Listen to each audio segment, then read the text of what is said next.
السلام عليكم ورحمة الله وبركاته. أعوذ بالله من الشيطان الرجيم. بسم الله الرحمن الرحيم. يا أيها الذين آمنوا استعينوا بالصبر والصلاة إن الله مع الصابرين. ولا تقولوا لمن يقتل في سبيل الله أموات بل أحياء ولكن لا تشعرون. ولنبلونكم بشيء من الخوف والجوع ونقص من الأموال والأنفس والثمرات وبشر الصابرين الذين إذا أصابتهم مصيبة قالوا إنا لله وإنا إليه راجعون. أولئك عليهم صلوات من ربهم ورحمة وأولئك هم المهتدون. صدق الله العظيم. السلام عليكم ورحمة الله وبركاته. Assalamualaikum warahmatullahi wabarakatuh. Alhamdulillahirabbil alamin. Allahumma shalli ala sayyidina Muhammad wa ala ali sayyidina Muhammad. Segala puji bagi Allah yang kembali mempertemukan kita dalam majelis ilmu Damai Nusaku yang akan mengangkat tema berkaitan dengan pertolongan Allah. Kita tahu bahwa di dunia ini setiap saat, bahkan setiap detik kita dihadapkan dengan berbagai macam permasalahan yang tentu saja kita sendiri tidak akan mampu menghadapinya tanpa pertolongan Allah.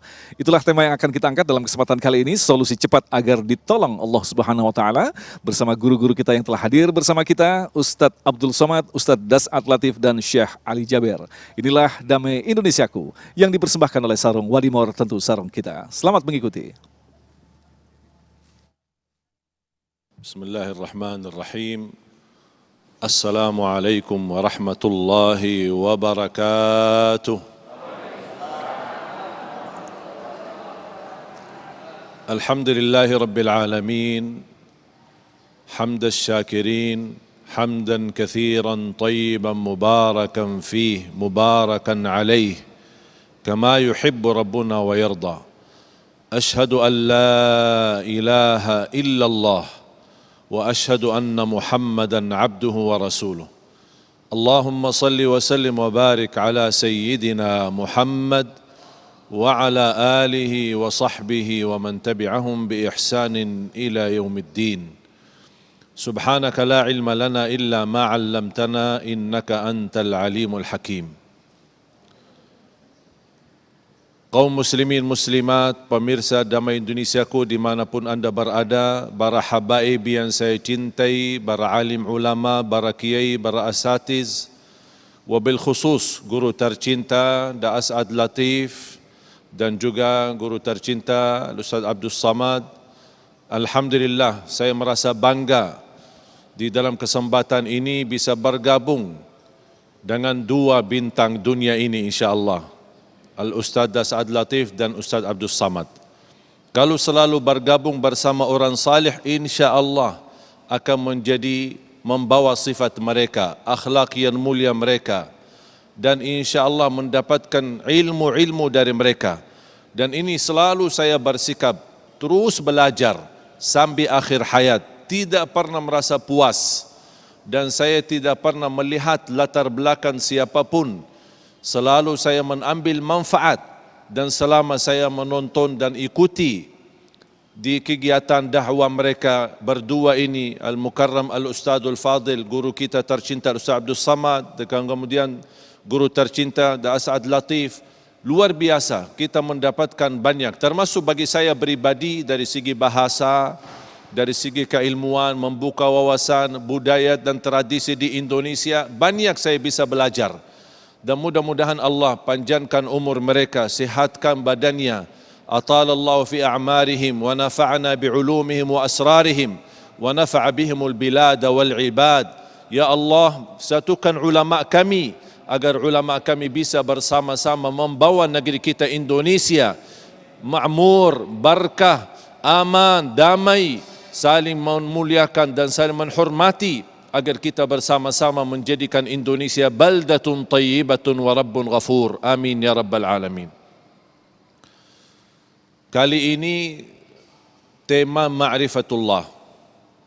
Menurut saya bahasa ma'rifatullah itu bagi saya sangat sensitif. Mungkin dari judulnya nampaknya sederhana, ma'rifatullah. Tapi kalau kita dalami, kalau kita tidak memiliki dasar ilmu yang benar, bisa kita tersesat atau bisa salah arah. Karena ma'rifatullah ilmu yang sangat dalam. Saya sendiri ketika mengupas dan mempelajari Al-Quran, bisa saya mendapatkan sebuah surah yang bisa mewakili atau menantar saya untuk ma'rifatullah lebih baik. Suratul Fatihah. Suratul Fatihah surah yang paling agung di dalam Al-Quran. A'zamu suratin fi kitabillah. Surah yang paling agung. Menjadi pembukaan Al-Quran. Disebutkan namanya Al-Fatihah, Ummul Kitab, Ummul Quran, As-Sab'ul Mathani, Al-Quran Al-Azim, Al-Shafiyah, Al-Waqiyah, Al-Raqiyah, Al-Kamilah, Al-Hafizah. Banyak nama-nama daripada suratul Fatihah. Dan salah satu yang saya menemukan ketika membaca suratul Fatihah adalah berdialog dengan Allah Subhanahu wa taala. Sebagaimana disebutkan di hadis yang diriwayatkan Imam Tirmizi, Allah Subhanahu wa taala berfirman di hadis yang qudsi, qasamtu as-salata baini wa baina 'abdi nisfain. Aku telah membagikan salat itu dua bagian. Ulama menartikan kata salat di dalam hadis itu adalah suratul Fatihah. Berarti salah satu nama suratul Fatihah adalah as-salah. Tidak sah salat kita tidak membaca suratul Fatihah. Dan subhanallah, suratul Fatihah setiap ayat yang kita baca Allah langsung menjawab. Sebagaimana disebutkan di dalam yang diriwayatkan Imam Tirmizi hadis qudsi, qasamtu as-salata baini wa baina 'abdi nisfain. Fa idza qara'a 'abdi alhamdulillahi rabbil alamin qala Allah hamadani 'abdi. وإذا قرأ عبدي الرحمن الرحيم قال الله مجدني عبدي وإذا قرأ العبد مالك يوم الدين قال الله أثنى علي عبدي إياك نعبد وإياك نستعين قال الله هذا بيني وبين عبدي ولعبدي ما سأل اهدنا الصراط المستقيم terusnya sampai akhir. Qala Allah hadza li'abdi wa li'abdi ma sa'al.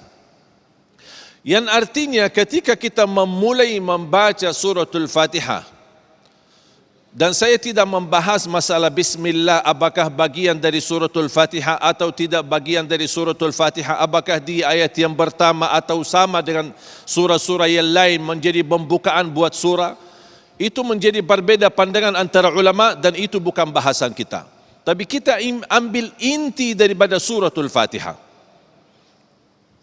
Ketika kita membaca Bismillahirrahmanirrahim, Alhamdulillahi Rabbil Alamin, Allah menjawab, hambaku telah memujiku. Dan mulai dari Alhamdulillahi Rabbil Alamin, dan ini merupakan kalimat yang sangat sederhana, tapi merupakan sempurna doa dan mewakili semua doa, khususnya bagi orang awam yang tidak bisa berdoa dengan kata-kata yang sempurna, apalagi belum menghafal Asmaul Husna. Alif Lam Mim Alhamdu itu lil istighraq, mewakili, menabungkan, menumbulkan seluruh pujian dan kata-kata yang tersempurna yang dipuji kepada Allah Subhanahu wa taala. Makanya Rasulullah SAW bersabda di hadis yang sahih, afdalud du'a Alhamdulillahi Rabbil Alamin. Sesempurna dan sebaik-baik doa ucapan Alhamdulillahi Rabbil Alamin. Dan saya belajar di dalam keadaan senang maupun susah, sakit maupun sehat, apapun keadaannya, selalu belajar ucapkan Alhamdulillah. Bahkan lebih istimewa kalau kita mampu berkata Alhamdulillah saat ditimpa musibah. Biasanya kalau lagi senang, enak-enak, aman-aman, santai, ucapan Alhamdulillah biasa-biasa aja.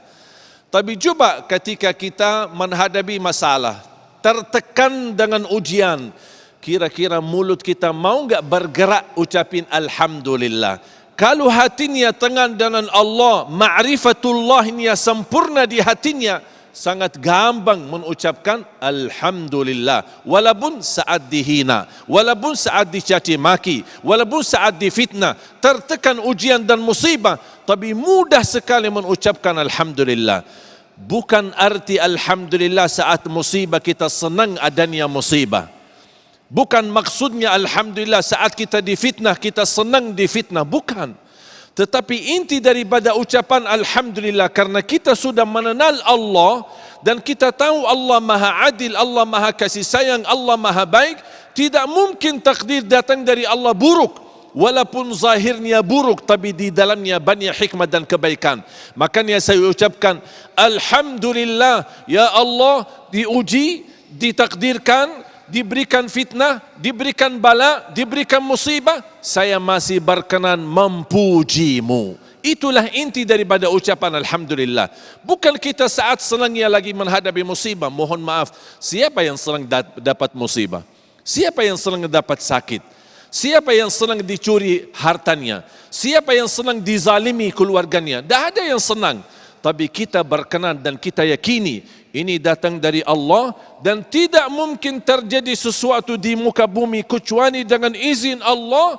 Berarti saya tenang hati saya dan saya percaya Allah lebih kasih sayang kepada diri kita daripada ibu kepada anak. Makanya saya ucapkan Alhamdulillah.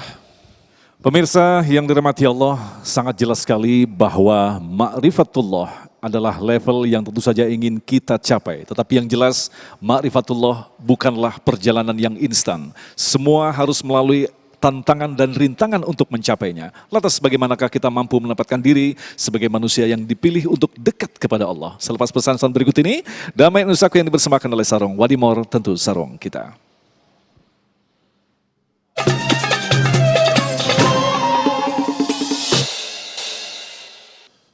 Alhamdulillah, Allahumma salli ala Muhammad wa ala ali Muhammad wa sallim taslima. Sebenarnya semakin mendalami suratul Fatihah, insya Allah akan semakin mengenal Allah subhanahu wa ta'ala. Kullul ulumi tafi'u wa tarji'u ila al-Quran. Semua ilmu kembali kepada Al-Quran. Asal usul ilmu, dasar ilmu, sumber berilmu yang ada di bumi kembali kepada Al-Quran. Wa kullul ulumi allati fil Quran tafi'u wa tarji'u ila suratul Fatihah.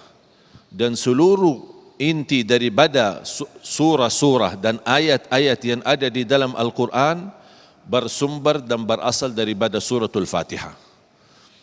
Dan inti daripada suratul Fatihah, Iyyaka na'budu wa iyyaka nasta'in. Dan disitulah makna yang hakiki daripada ma'rifatullah. Barang siapa yang memahami Iyyaka na'budu wa iyyaka nasta'in, dia insya Allah pasti akan memahami makna dan inti daripada suratul Fatihah. Barang siapa yang bisa memahami inti daripada suratul Fatihah, dia akan mampu memahami makna dan isi daripada seluruh kandungan Al-Quran. Dan subhanallah ketika saya membaca, mungkin banyak pendapat, ada yang bisa mengenal Allah melalui zikir, ada yang bisa mengenal Allah melalui Quran, ada yang bisa mengenal Allah melalui doa, ada yang bisa mengenal Allah subhanahu wa ta'ala melalui guru, karena ada ma'rifat bisa dengan mursyid kita, guru yang memimpin kita untuk lebih mengenal Allah subhanahu wa ta'ala. Saya sendiri bisa mengenal Allah subhanahu wa ta'ala lebih dalam, lebih dekat, lebih sempurna dan lebih baik melalui suratul Fatihah. Makanya tidak pernah begitu membaca suratul Fatihah di dalam salat, apalagi di luar salat, saya bisa merasakannya bagaimana kehadirat Allah Subhanahu wa taala. Karena Allah mendengar, rasakan jamaah sekalian. Makanya salah satu sunnah sebagaimana dikatakan Siti Aisyah radhiyallahu anha yang dianjurkan oleh Rasulullah SAW ketika membaca suratul Fatihah, kana Rasulullah sallallahu alaihi wasallam idza qara'a suratul Fatihah yufassiruha tafsira. Ketika Rasulullah SAW membaca surah Al-Fatihah seperti mentafsirkan. Artinya pelan-pelan, khusyuk, perlahan-lahan, tidak pernah menyambungkan ayat dengan ayat selanjutnya. Beda sama yang membaca surah Al-Fatihah dengan satu nafas. Waladdallin amin sambil takbir satu nafas. Beda sama orang yang memahami ma'rifatullah, yang hatinya berisi dengan ma'rifatullah. Ketika dia membaca Al-Fatihah, dia tahu Allah sedang mendengar, Allah sedang hadir, dan Allah sedang membalas setiap langkah yang kita baca. A'udzu billahi minasy syaithanir rajim. Bismillahirrahmanirrahim. Alhamdulillahi rabbil alamin. الرحمن الرحيم مالك يوم الدين إياك نعبد وإياك نستعين اهدنا الصراط المستقيم صراط الذين أنعمت عليهم غير المغضوب عليهم ولا الضالين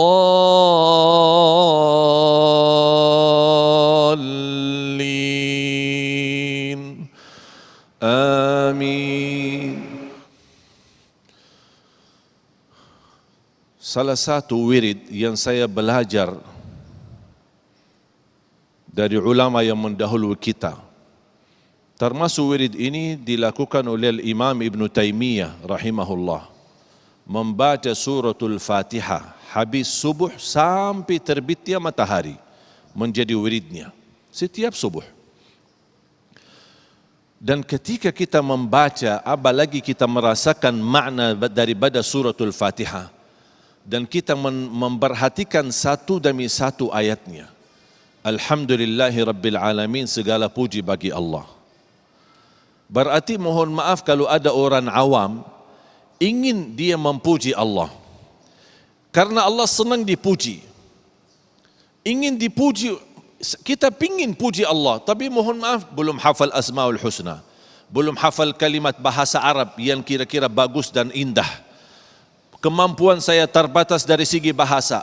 Adakah satu kalimat yang bisa mewakili segala pujian? Ada. Alhamdulillahi Rabbil Alamin. Segala puji bagi Allah. Bahkan Alhamdulillahi Rabbil Alamin merupakan doa yang disebutkan oleh ulama doa ibadah. Karena doa ada dua macam, doa ibadah dan doa masalah. Doa ibadah yang kita isinya puji Allah tapi tidak meminta. Alhamdulillahi Rabbil Alamin, Ar-Rahmanir Rahim, Maliki Yaumiddin. Ini semua pujian, tapi belum meminta apa-apa. Ketika memulai sesudah memuji Allah, baru langkah meminta. Meminta apa? Setinggi-tinggi permintaan, seutama permohonan, ihdinas siratal mustaqim. Makanya diletakkan di suratul Fatihah. Bukan habis iyyaka na'budu wa iyyaka nasta'in, Allahumma ighfirli, Allahumma afu anni, Allahumma ihdini. Hidayah, bukan minta ampunan, bukan minta rizki, bukan minta karunia anak dan lain sebagainya. Dan orang yang meminta hidayah pasti dia kenal ma'rifatullah. Makanya para nabi semuanya padahal nabi, Allah mendukung mereka, diutus oleh Allah, diberikan kekuatan dengan wahyu, tapi mereka masih minta hidayah. Karena mereka tahu sumber hidayah yang mutlak adalah dari Allah, dan kita sangat membutuhkan hidayah. Apalagi kita sangat membutuhkan hidayah di zaman global fitnah. Hidayah bukan dalam hal agama, bukan hidayah dalam hal belajar ilmu, dalam hal melaksanakan ibadah, Tapi yang kita butuhkan hidayah ketika terkena fitnah dan menimbulkan kebingungan umat dan berpecah belah umat. Kita membutuhkan hidayah supaya tidak tersesat dan tidak salah arah. Makanya kita minta ihdinas siratal mustaqim. Makanya subhanallah begitu sempurna dialog kita sama Allah subhanahu wa ta'ala. Alhamdulillahi Rabbil Alamin, hambaku telah memujiku. Ar-Rahmanir Rahim, hambaku telah menagungkanku. Malik Yaumiddin, hambaku telah memuliakanku. Iyyaka na'budu wa iyyaka nasta'in. Allah jawab. Cuba rasakan enggak Allah menjawab setiap langkah ayatnya. Iyyaka na'budu wa iyyaka nasta'in. Qala Allah, kata Allah, ini urusan antaraku dan hambaku. Karena di sini ada na'budu, ada nasta'in. Ada hak Allah, ada hak kita. Iyyaka na'budu, hanya kepada Engkau ya Allah kami beribadah, dan hanya kepadamu ya Allah kami memohon pertolongan. Dan subhanallah ada kaitan ajaib antara na'budu sama nasta'in. Kenapa di sini dikaitkan dengan kalimat nasta'in? Karena kita ingin mendapatkan ibadah yang sempurna, ibadah yang diridai Allah, ibadah yang diterima oleh Allah, dan kita tidak mampu. Kita sebagai manusia belum mampu karena mohon maaf ma'rifatullah yang ada di dalam diri kita masih sangat terbatas. Makanya dengan dasar ma'rifatullah kita tidak bisa beribadah sesuai yang diridai oleh Allah, sesuai yang diperintahkan oleh Allah. Selama ini bisa jadi kita menjalani perintah. Sempurna enggak? Belum tentu. Baik tidak? Belum tentu. Diterima tidak? Belum tentu. Kita belum tahu. Makanya salah satu kunci supaya ibadah kita sesuai yang diridai oleh Allah, sesuai petunjuk Allah, iyyaka na'budu, kita minta pertolongan, wa iyyaka nasta'in. Artinya, ya Allah tolonglah kami agar kami bisa beribadah dengan sesuai yang Engkau ridai ya Allah. Salah satu langkah memohon pertolongan, minta apa? Ihdinas siratal mustaqim. Kalau kita mendapatkan hidayah kepada jalan yang lurus, dalam urus rumah tangga jalan yang lurus, mendidik anak jalan yang lurus, beribadah sendiri jalan yang lurus, tahajud jalan yang lurus, dalam mengurusi negara meminta jalan yang lurus, dalam berdakwah meminta kata-kata yang lurus, ibu rumah tangga meminta yang lurus, dalam kehidupan kita dunia dan akhirat. Ihdinas siratal mustaqim. Makanya saya harap pemirsa dan jamaah sekalian dimanapun berada, ketika membaca firman Allah ihdinas siratal mustaqim, rasakan yang kita minta hidayah bukan hanya dalam hal agama Islam kita, tapi dalam segala aktivitas. Hablum minallah dan hablum minan nas. InsyaAllah dengan niat dan tujuan tingkat tinggi ma'rifatullah dan kita meminta hidayah itu, InsyaAllah akan dapat yang terbaik dan yang paling lurus dunia sampai akhirat. Amin ya Allah ya Rabbal Alamin. Masya Allah pemirsa yang dirahmati Allah, sebuah tadabbur singkat tentang surah Al-Fatihah yang memberikan peringatan kepada kita, sekaligus nasihat kepada kita betapa manusia hanyalah makhluk. Ingatlah, kita tidak mungkin menyelesaikan segala permasalahan yang kita hadapi dengan kemampuan kita. Maka sudah jelas, kita harus tahu diri bahwa kita hanyalah makhluk yang wajib untuk tunduk kepada aturan-aturan Allah. Dari sinilah kita akan tahu bagaimanakah dan kapan Allah akan menunjukkan, menurunkan pertolongannya, atau bisa jadi doa-doa kita tidak akan dikabulkan oleh Allah. Insya Allah itulah yang kami sampaikan dalam segmentasi selanjutnya. Tetaplah bersama kami, Damai Indonesiaku.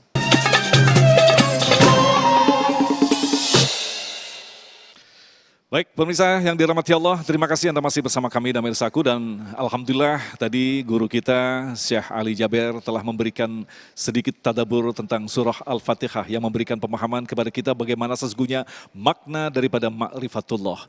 Orang-orang yang telah mencapai derajat ma'rifatullah, dia akan mengetahui kapan pertolongan Allah datang. Lantas hal-hal apa saja yang menyebabkan datangnya pertolongan Allah? Ustadz Das'at Latif akan jelaskan untuk kita. Silakan Ustadz. Assalamualaikum warahmatullahi wabarakatuh.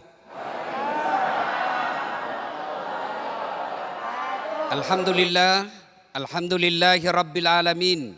Wabihi nasta'inu ala umurid dunya waddin. Ashhadu an la ilaha illallah wa ashhadu anna Muhammadan abduhu wa rasuluh. Allahumma salli ala Sayyidina Muhammad wa ala alihi wa sahbihi ajma'in. Amma ba'd. Faqad qala Allah subhanahu wa ta'ala fi kitabil karim wa huwa asdaqul qailin. A'udzu billahi minasyaitonir rajim. Bismillahirrahmanirrahim. Ya ayyuhalladzina amanu dukhulu fis silmi kaffatan wa la tattabi'u khutuwatis syaitan innahu lakum adu mubin. Wahai orang-orang yang beriman, masuklah engkau ke dalam Islam secara sempurna dan janganlah engkau ikuti langkah-langkah setan, karena sesungguhnya setan itu musuh yang nyata bagi kalian. Musuh kalian bukan tentara, musuh kalian bukan polisi, musuh polisi bukan ulama, musuh rakyat bukan pejabat, tapi musuh kita bersama adalah setan, di mana setan itu musuh yang nyata bagi kalian. Begitu firman Allah. Ibu bapak saudara-saudara sekalian, pemirsa TV One dimanapun Anda berada, teristimewa yang saya muliakan Tuan Guru saya Syekh Ali Jaber yang insya Allah dimuliakan dan dirahmati oleh Allah Subhanahu wa Ta'ala. Dalam sebuah kitab Rasulullah Sallallahu Alaihi Wasallam menceritakan terjadilah perjalanan 3 orang pemuda musafir, kira-kira kalau perjalanan kita sekarang. Dalam perjalanan tersebut tiba-tiba masuk waktu malam. Mereka kemudian menginap karena waktu itu tidak ada hotel. Nginaplah di dalam gua. Tahu gua ibu? Tahu? Lubang batu besar. Mereka nginap. Begitu mereka tidur, tanpa mereka sadari terjadi gempa. Dan tertutuplah pintu gua itu. Begitu mereka bangun, mati mi. Kalau di Makassar, mati mi kita ini. Tertutup pintu. Bagaimana caranya keluar?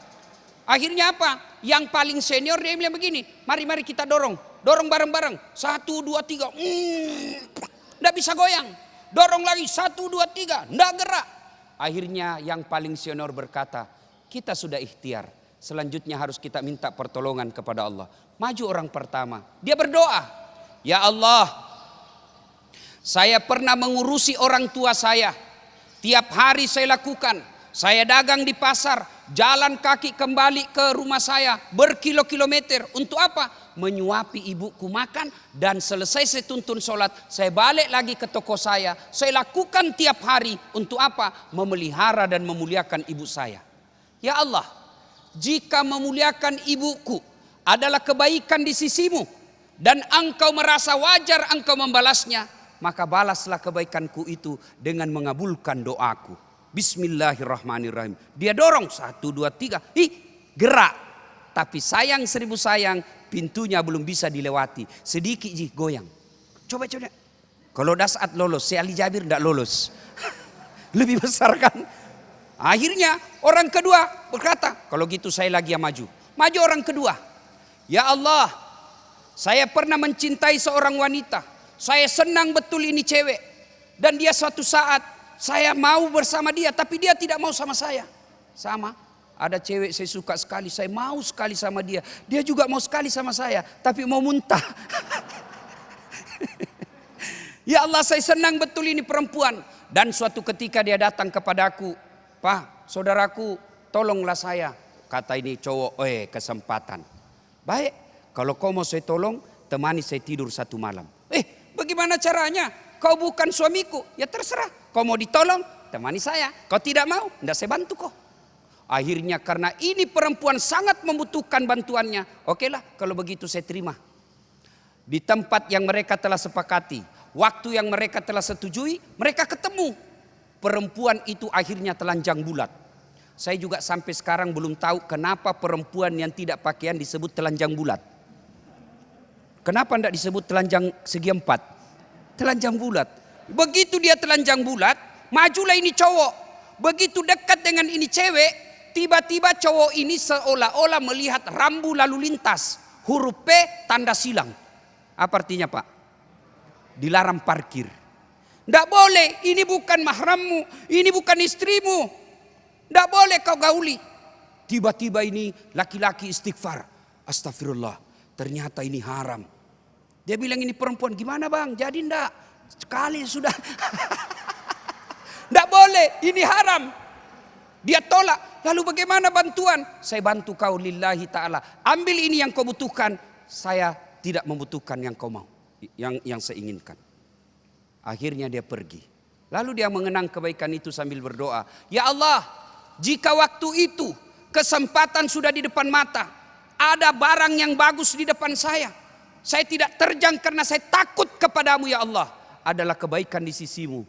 Kalau itu adalah kebaikan yang engkau pantas membalasnya, balaslah doaku dengan mengabulkan doaku ya Allah, bukalah pintu ini. Dia dorong, bismillahirrahmanirrahim. Dorong, wih, alhamdulillah, gerak, tapi belum bisa dilewati. Masih sedikit. Satu sudah, dua, tiga, yang kedua sudah, yang ketiga, kau yang terakhir bos. Kau cobalah. Lalu dia berdoa kepada Allah sambil mengenang kebaikannya. Ya Allah, saya pernah diserahi amanah mengurus 1 ekor kambing oleh tetangga saya. Saya diberikan sebelum dia pergi merantau. Anak buah saya, karyawan saya, dia pergi sebelum dia terima gaji. Lalu saya beli kambing. Lalu itu kambingnya saya urus dengan baik. Setelah itu dia pulang. Setelah dia pulang Pak, datang. Ini karyawannya. Bos, mana gajiku yang tidak sempat saya ambil? Dia bilang itu maksudnya apa? Itu, yang kambing itu ratusan itu kau yang punya. Maksudnya apa? Itu uangmu saya belikan kambing. Kambing ini beranak pinak. Meskipun saya tidak pernah nikahkan, dia beranak pinak. Ini kambing. Sekarang banyak yang sayang sama kambing Pak. Ada anaknya tidak ada suaminya, beleng-beleng. Akhirnya dia katakan apa? Kok bisa? Gajimu saya belikan kambing, beranak pinak, dan itu semua kambingmu. Ambil itu kambingmu. Yang benar, iya. Dia ambil semua Pak. Tidak seekor pun dia sisa. Ini juga kurang ajar. Sisa kayak 1 ekor. Lalu dia mengenang kebaikannya. Ya Allah, jika memelihara amanah adalah kebaikan di sisimu, saya mohon kepadamu ya Allah, kabulkan doaku, bukalah pintu ini. Mereka dorong. 1, 2, 3, cuak. Terbuka lebar-lebar. Akhirnya mereka bisa keluar. Keluarlah mereka. Setelah dia keluar, mereka sujud syukur. Lalu melanjutkan perjalanannya. Ini dikisahkan oleh Rasulullah Sallallahu Alaihi Wasallam. Sekarang apa kaitannya dengan ceramah kita hari ini? Ma'rifatullah. Mendekatkan diri kepada Allah. Mencintai Allah. Memohon kasih sayang Allah. Apa kaitannya? Ternyata kalau mau mendapat pertolongan dan kasih sayang Allah, nih 3 syaratnya. Jangan lagi tangan saya dijadikan partai. Ini sekarang kita harus hati-hati. Kalau musim pilkada, kalau kita bilang begini langsung pilih nomor 3. Siapa bilang saya pilih nomor 3? 1. Kalau ingin mendapat kasih sayang dan keridaan Allah, ma'rifatullah, mendekatkan diri kepada Allah, birrul walidain. Terutama kepada ibu. Nabi pernah ditanya, ya Rasulullah, setelah Allah dan Rasulnya siapa yang saya taati ya Rasul? Nabi katakan, ibumu. Setelah itu siapa ya Rasul? Ya ibumu. Setelah itu siapa? Ibumu. Setelah itu siapa? Bapakmu. Ibu, bapak. Berarti 3 ibu, 1 bapak. Tersinggung lagi nih ibu-ibu nih. Iya kan? Ya benar toh. Ibumu. Berarti 3 ibu, 1 bapak. Iya kan? Nah, ditanya lah saya, kenapa itu Ustaz 3 kali ibu? Kenapa bapak sekali? Karena ada penderitaan ibu yang tidak bisa dilakoni oleh bapak. Apa itu Ustaz? 1, hamil. Bapak pernah hamil? Nggak pernah. Ibu-ibu masih ingat waktu hamil? Masih? Ada ndak enaknya hamil? Mau duduk aja pakai standar samping. Bapak-bapak ndak pernah. Yang kedua, melahirkan. Bapak pernah melahirkan? Pernah?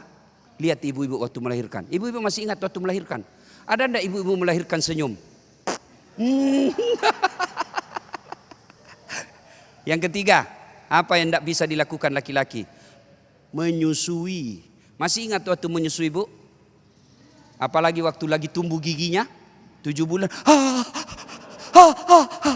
Kok gigi saya nak? Makanya kalau ingin dicintai Allah, mendekatkan diri kepada Allah, cintai orang tuamu. Aneh bin ajaib. Anak-anak kita sekarang, bahkan orang dewasa sekalipun, dia hormat kepada jabatannya, dia hormat kepada atasannya, dia respect kepada komandannya. Siapa? Kalau perlu dia cium kakinya komandannya, tapi orang tuanya dia hina. Pantas 30 tahun kau cari nafkah, tidak bisa kau lepas dari kredit. kau hina orang tuamu. Maka adik-adik sekalian, kalau kalian mau sukses, tidak penting itu sekolah ke luar negeri. Gimana caranya Ustadz? Muliakan orang tuamu. Dan memuliakan orang tua enak betul. Tidak sama memuliakan pejabat. Minta maaf sama orang tua gampang betul. Saya masih mau lanjutkan tapi Mas Agung sudah ada gelisah. Habis waktu.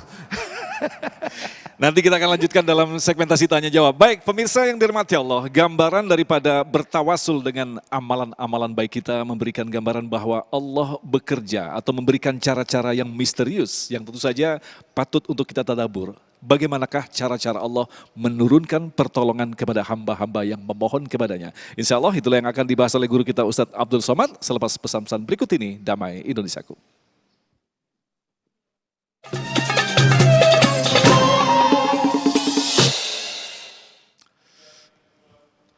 Terima kasih pemirsa, masih bersama kami Damai Indonesiaku dalam segmentasi berikut ini. Ustadz Abdul Somad akan menjelaskan kepada kita lantas bagaimanakah cara-cara Allah memberikan pertolongan kepada hamba-hamba yang memohon kepadanya. Silakan Ustadz. Bismillahirrahmanirrahim. Assalamualaikum warahmatullahi wabarakatuh.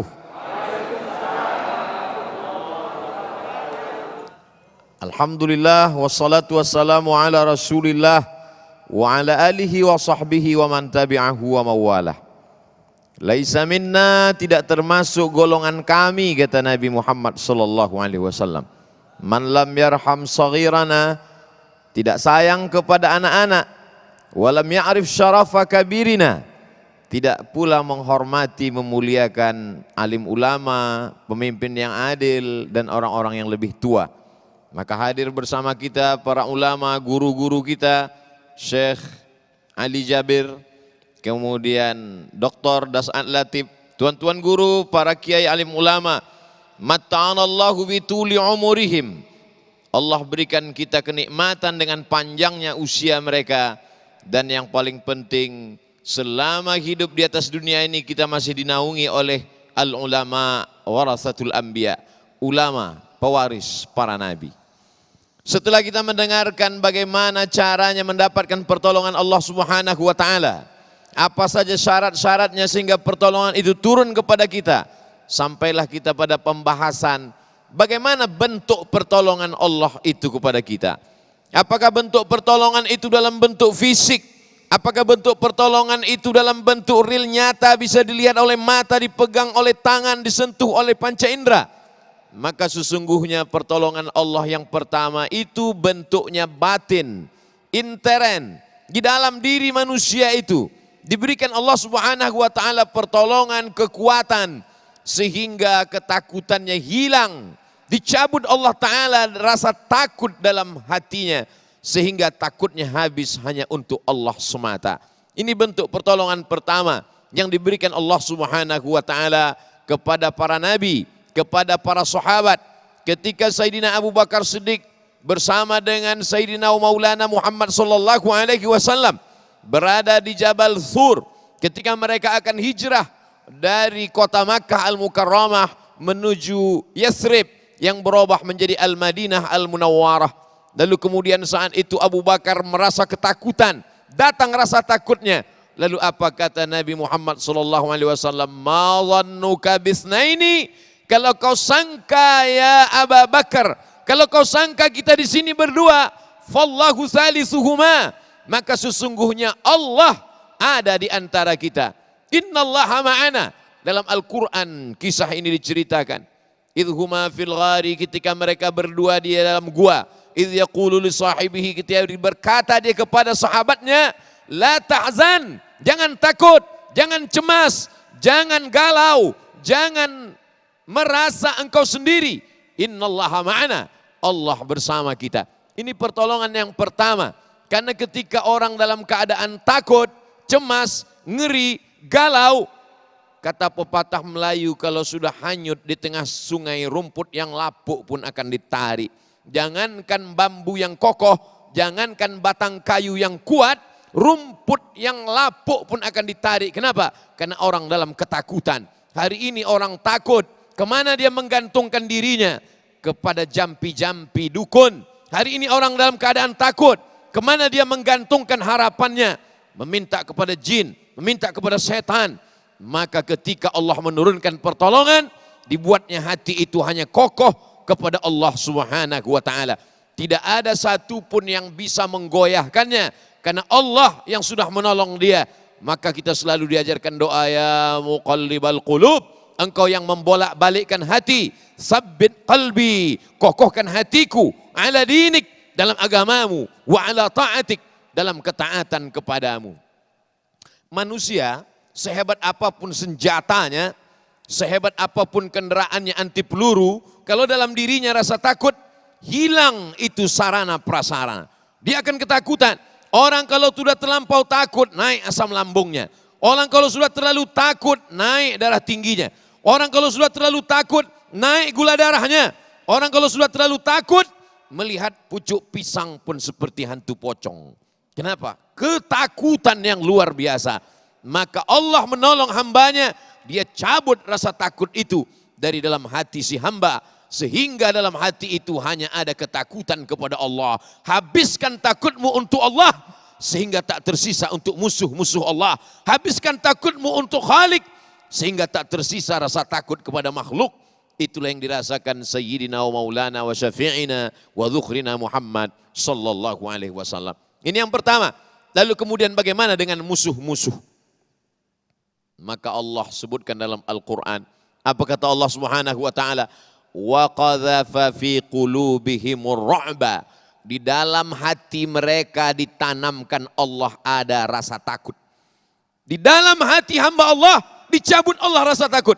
Ala inna awliya Allah, ketahuilah wali-wali Allah, penolong agama Allah, la khaufun alaihim, tak lagi ada rasa takut, walahum yahzanun, tak lagi ada rasa sedih, tak lagi ada gundah gulana.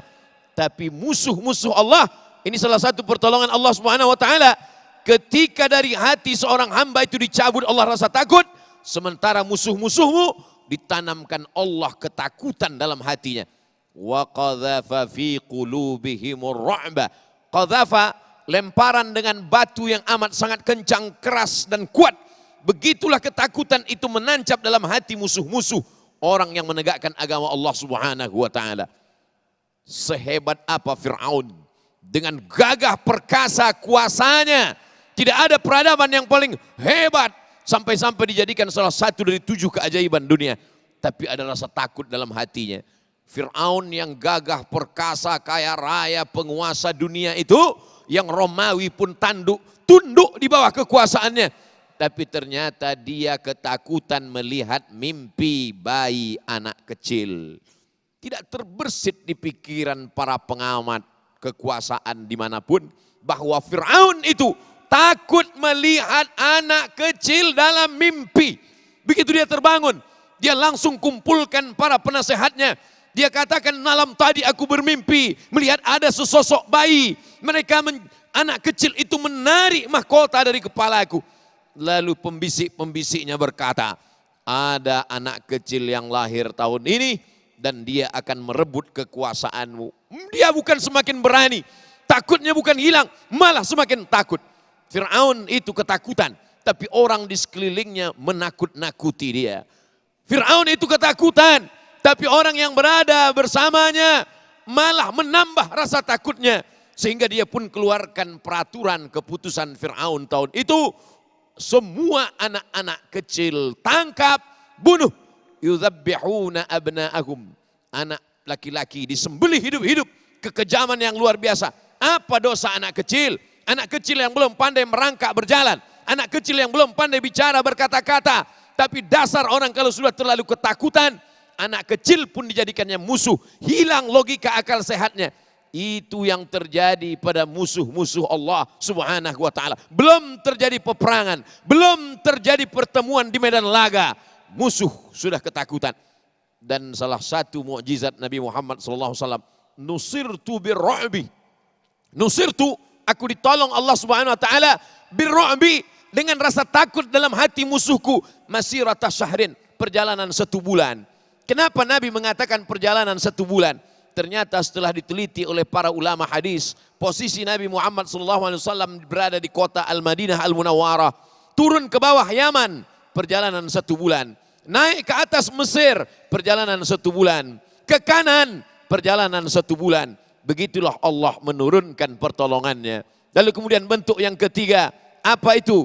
Itastaghisuna rabbakum, ketika kamu meminta kepada Allah, fastajaba lakum, Allah kabulkan doa kamu.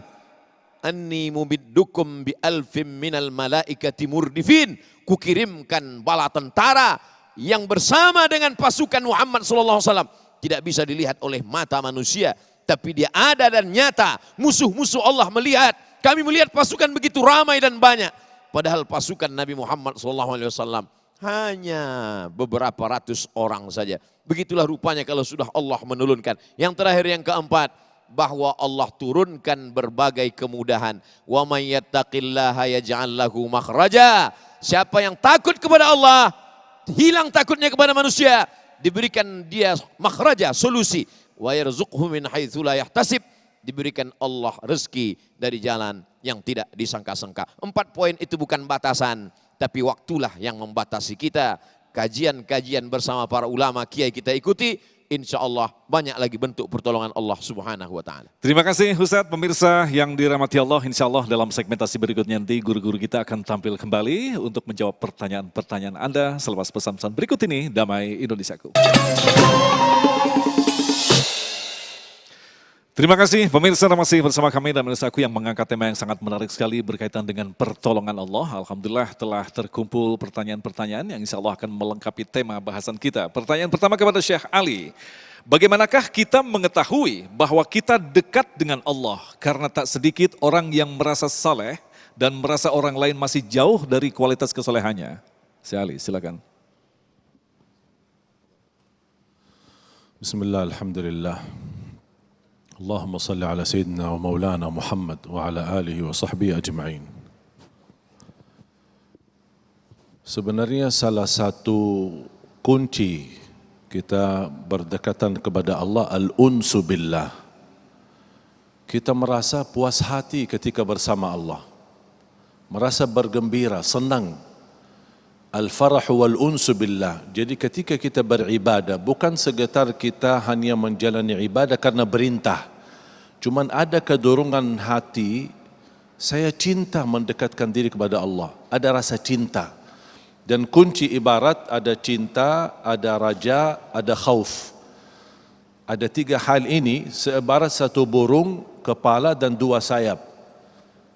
Tidak cukup dengan kita penuh harapan dan rasa takut kepada Allah, tapi ada yang mendorong dua-duanya ini. Yang terutama rasa cinta. Yang mendorong saya bukan hanya sebatas mengharap surga, mengharap balasan dari Allah, tapi ada sesuatu yang mendorong rasa cintaku kepada Allah Subhanahu wa taala. Sama seperti ketika meniru Nabi Muhammad sallallahu alaihi wasallam dan akhlaknya. Ketika kita terapkan akhlak Nabi Muhammad, bukan karena itu hal baik, bukan karena diperintahkan, bukan itu amal salih, tapi yang membuat saya mau meniru Nabi karena saya cinta Nabi Muhammad. Dan semakin terasa bertambah tingkatan cinta kita kepada Allah dan Rasulnya, akan semakin nikmat dan terasa lezatnya ibadah. Itu yang disebutkan oleh Imam Al-Qayyim al-unsu billah. Jadi terasa nikmat ibadah itu, tidak merasa beban. Maka Rasulullah SAW ketika salat tahajud sambil bengkak kakinya, Siti Aisyah melihat, ya pandangan Aisyah dan Rasul beda. Siti Aisyah melihat, kasihan sambil kakinya bengkak. وَقَدْ غَفَرَ اللَّهُ لَكَ مَا تَقَدَّمَ مِنْ ذَنْبِكَ وَمَا تَأَخَّرَ. Rasulullah SAW menjawab dengan sederhana, أَفَلَا أَكُونُ عَبْدًا شَكُورًا. Ternyata rasa cinta yang mendorong Rasulullah SAW begitu luar biasa ibadah sampai bengkak kakinya, hanya ingin menjadi hamba yang bersyukur. Masya Allah, jadi intinya adalah kenikmatan ketika kita beribadah. Baik, pertanyaan berikutnya kepada Ustadz Dasaat Latif berkaitan dengan kisah yang sangat menarik tadi, 3 pemuda yang bertawasul dengan amal-amal baiknya. Nah, muncullah pertanyaan, lantas orang-orang seperti ini apakah yakin dengan perbuatan baik yang pada saat itu dilakukan hingga dia tawasul dengan amal baiknya? Ya, terima kasih. Sebenarnya yang dilarang menyebut kebaikan itu kepada sesama manusia. Untuk menyebut kebaikan kepada Allah itu bagian daripada mengakui bahwa saya hamba. Ya Allah, saya pernah mengurus anak yatim. Dari kecil ku sekolahkan sampai sarjana dan ku kerjakan. Kuberikan dia pekerjaan, sekarang sudah mapan. Apabila mengurus anak yatim adalah kebaikan di sisimu, dan engkau merasa engkau wajar membalasnya, wajarlah kebaikanku, balaslah kebaikanku ini dengan mengabulkan doaku. Boleh. Yang tidak boleh kalau menyebut kebaikan saya kepada manusia. Tahu Abdul Somad? Tahu. Itu jadi ustadz saya yang sekolahkan. Anda boleh itu. Ya. Tahu Jokowi? Tahu. Itu jadi presiden karena saya yang coblos. Tidak boleh menyebut kebaikan kepada sesama manusia. Karena nanti takut muncul ingin dikata dan ingin disanjung. Maka harus kita hindari. Tapi kalau berdoa menyebut kebaikan kepada Allah, dibolehkan. Wallahu a'lam bishawab. Baik, berikutnya Ustadz Abdul Somad. Seringkali manusia memaksimalkan akalnya hingga mampu menyelesaikan problematika dan hingga mengesampingkan pertolongan Allah. Tanpa kehadiran Allah pun saya bisa menyelesaikan segala masalah. Bagaimana tanggapannya Ustadz? Izin Ustaz Dr. Das'ad Latif, Syekh Ali, guru kita semua. Akal itu sama seperti mata dan telinga. Saya bisa melihat apa yang ada di depan saya, tapi saya tidak bisa melihat apa yang ada di balik dinding. Saya bisa mendengar apa yang dibicarakan orang di dekat saya, tapi begitu dia mulai menjauh, mulai suara itu mengecil dan nyaris tak terdengar sampai akhirnya saya tidak tahu sama sekali. Begitu juga dengan akal. Maka kata pepatah orang Melayu, kalau galah panjang sejengkal jangan laut hendak diduga. Galah artinya bambu yang dipakai untuk menjolok buah. Kalau panjangnya cuma sejengkal, jangan kau pakai dia untuk mengukur laut yang begitu dalam dan gelap. Oleh sebab itu karena akal ini terbatas, karena mata terbatas, karena telinga terbatas, dikirimlah salah satu dari hamba yang dicintai Allah, layak dia menerima wahyu untuk menghilangkan keterbatasan manusia. Itulah dia Sayyidina wa Maulana Muhammad sallallahu alaihi wasallam. Makanya ketika ke orang berislam, sesungguhnya saat dia berislam, asyhadu an la ilaha illallah wa asyhadu anna Muhammad Rasulullah, al-inqiyadu wa ta'ah. Dia ikut, manut, patuh, taat, dan mampu berkata sami'na wa ata'na. Orang kalau masih mengedepankan akalnya, maka dijamin dia masih angkuh, masih sombong. Tapi begitu dia berkata, akalku ini ada, tapi dia terbatas. Mataku ini ada, tapi dia juga terbatas. Telingaku ada, tapi dia terbatas. Yang tanpa batas hanyalah Allah, dan Allah kirimkan makhluk untuk mengajarkan yang tanpa batas itu. Apa kata Sokrates? Orang perlu merenung 500 tahun untuk berpikir tentang Tuhan. Kita tidak punya cukup waktu untuk panjang. Allah Maha Kasih Maha Sayang. Di antara rahmat kasih sayang Allah, dikirimnyalah Nabi yang menerima wahyu untuk menutupi keterbatasan kita itu. Wallahu a'lam. Baik, kembali ke Syekh Ali. Bagaimana agar kita tidak berburuk sangka kepada Allah karena doa-doa yang dipanjatkan belum juga dikabulkan? Semakin bodoh ma'rifatullah, muncul buruk sangka sama Allah Subhanahu wa taala. Dan dasar buruk sangka itu karena kita mengikuti langkah syaitan sebagaimana disampaikan tadi di awal tausiah Dr. As'ad Latif menyampaikan khutuwatus syaitan. Salah satu upaya syaitan kepada kita dan memasuki kepada hati kita adalah putus asa sama buruk sangka. Apalagi sama Allah Subhanahu wa taala. Ketika kita berdosa dan maksiat, walaupun kita muncul di perasaan hati kita ada rasa sedih dan rasa malu. Saya pernah didatangi seorang pemuda sambil nangis-nangis. Saya semua dosa melakukan, saya ini begitu macam-macam. Terus, apa yang menghalang kamu bertaubat? Dan tidak perlu kamu cerita dosa kamu kepada saya. Cukup kamu cerita aja sama Allah SWT. Tapi saya merasa malu, apakah Allah masih saya terima? Masih diterima sama Allah? Saya langsung berkata Alhamdulillah. Dia kaget, kau ucap Alhamdulillah? Alhamdulillah karena kamu masih ada rasa malu. Syaitan berusaha menghilangkan rasa malu dari hatinya hamba Allah. Karena selama masih ada rasa malu, walaupun mohon maaf perbuatan kita sudah merajalela dan perbuatan maksiat dan dosa terlalu banyak, selama masih ada rasa malu berarti masih ada harapan diampuni Allah Subhanahu wa taala. Makanya hati-hati, jangan berburuk sangka sama Allah Subhanahu. Seburuk pun apapun perbuatan kita, tetap masih ada Ar-Rahman Ar-Rahim, Al-Ghafurur Rahim, Maha Pengampun, Maha Kasih Sayang. Tinggal hanya kita melangkah.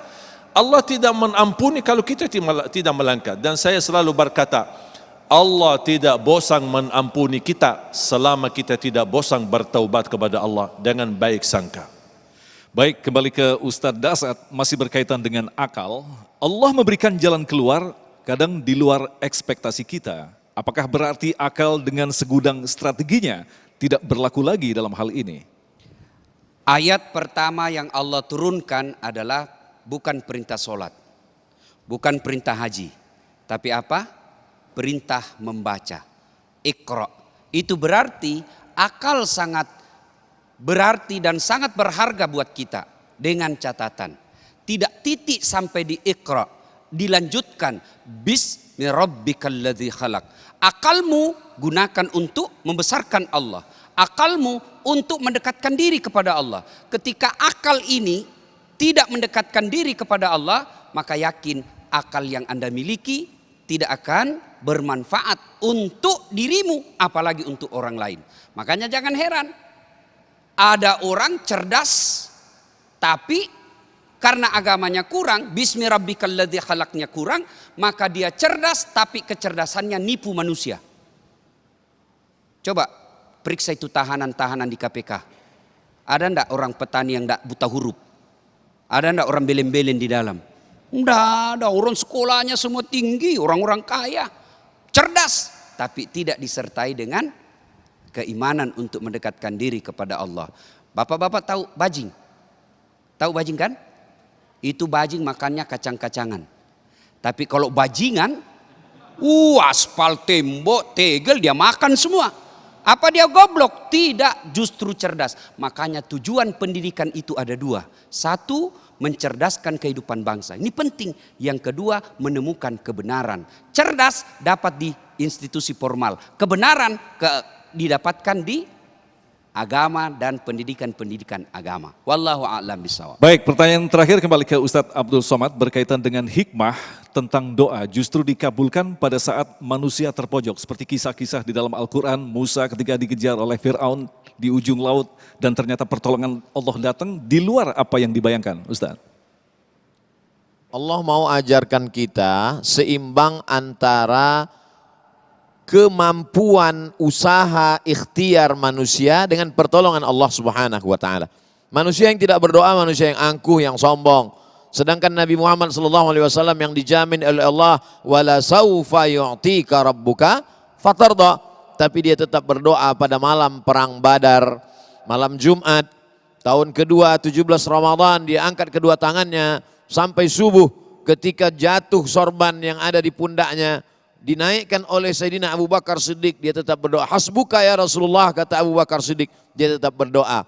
Dan pertolongan itu datang kadang bukan karena usaha itu, tapi lebih daripada itu. Larilah Hajar ke atas bukit Safa, lari ke atas bukit Marwah. Dia tidak menemukan air, tapi justru air itu datang bukan dari tapak kaki Hajar.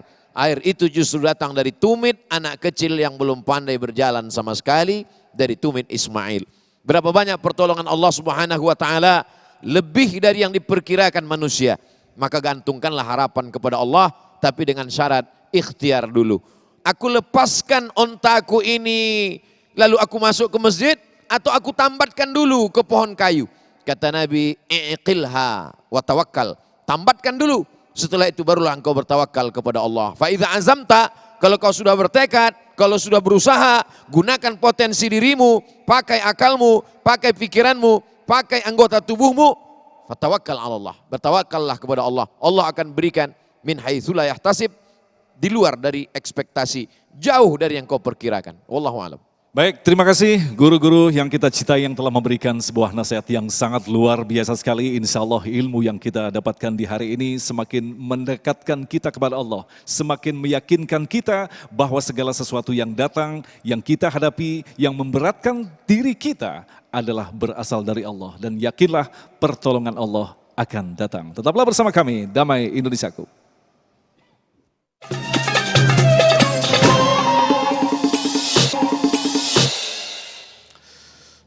Demikian pemirsa yang dirahmati Allah, Damai Indonesia untuk kesempatan hari ini. Dan bagi Anda yang ingin kembali menyaksikan tayangan ini, Anda bisa menyaksikan melalui YouTube di channel Religiwan. Agung Izul Haq dan kerabat kerja yang bertugas serta pendukung acara ini, Sarung Wadimor tentu Sarung kita mengucapkan terima kasih atas perhatian Anda.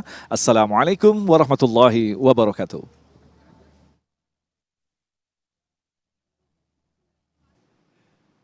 Astaghfirullahalazim, astaghfirullahalazim, astaghfirullahalazim. Alladzi la ilaha illa huwal hayyul qayyum wa atubu ilaih. A'udzu billahi minasyaitonir rajim. Bismillahirrahmanirrahim. Alhamdulillahi rabbil alamin wassalatu wassalamu ala asyrafil anbiya'i wal mursalin sayyidina wa maulana Muhammad wa ala alihi wa sahbihi ajma'in. Rabbana 'alaika tawakkalna, kepada Engkau kami bertawakal ya Allah. Wa ilaika anabna, kepada Engkau kami berserah diri ya Allah. Wa ilaikal masir, kepada Engkau kami semua akan kembali ya Allah. La tada' lana fi maqamina hadza wa fi sa'atina hadhihi dzamban illa ghafartah. Pada saat waktu yang mulia ini maka ampunkanlah kami dari segala dosa-dosa. Wala aiban illa satartah, tutuplah segala aib, cacat, kekurangan diri kami di hadapan manusia, di hadapanmu nanti ya Allah. Wala musafiran illa wasaltah, saudara kami yang musafir dalam perjalanan kebaikan, sampaikanlah ke tujuannya dengan selamat ya Allah. Wala maridan illa syafaitah, saudara kami yang kau uji dengan penyakit, angkat penyakitnya, sehatkan ya Allah. Wala mayyitan illa rahimtah, saudara kami yang sudah mendahului kami meninggal dunia, lapangkanlah kuburnya, ampunkan segala silap salah dosanya ya Allah. Wala hajatan min hawaijid dunya laka ridha wa lana fiha salah, segala hajat dunia, hajat akhirat, baik untuk kami dan Engkau ridha, illa qadaitaha wa yassartaha ya rabbal alamin. Mudahkanlah ya Allah, mudahkanlah ya rabbal alamin. Rabbana hab lana minas salihin, jadikan anak kami anak-anak yang saleh dan salihah. Min huffazil Quran wal hafizat, menjadi para penghafal Quran. Minal mujahidina fi sabilika bi amwalihim wa anfusihim, mereka akan berjuang menolong agamamu dengan harta dan nyawa mereka ya Allah. Allahumma dafa'anna al-ghala wal waba wal fahsya wal riba wal zina wal munkar ma dhahara minha wa ma batan min baladina hadha khassa wa min buldanil muslimina ammah. Angkatlah segala wabah, penyakit, riba, zina, narkoba, perbuatan keji dan mungkar dari negara kesatuan Republik Indonesia dan dari negeri-negeri kaum muslimin ya Allah. Rabbana taqabbal minna innaka antas samiul alim wa tub alaina innaka antat tawwabur rahim. Rabbana atina fid dunya hasanah wa fil akhirati hasanah wa qina adzaban nar. Wa sallallahu ala sayyidina wa maulana Muhammad wa ala alihi wa sahbihi wa sallam. Walhamdulillahi rabbil alamin. Taqabbalallahu minkum minna wa minkum taqabbal ya karim.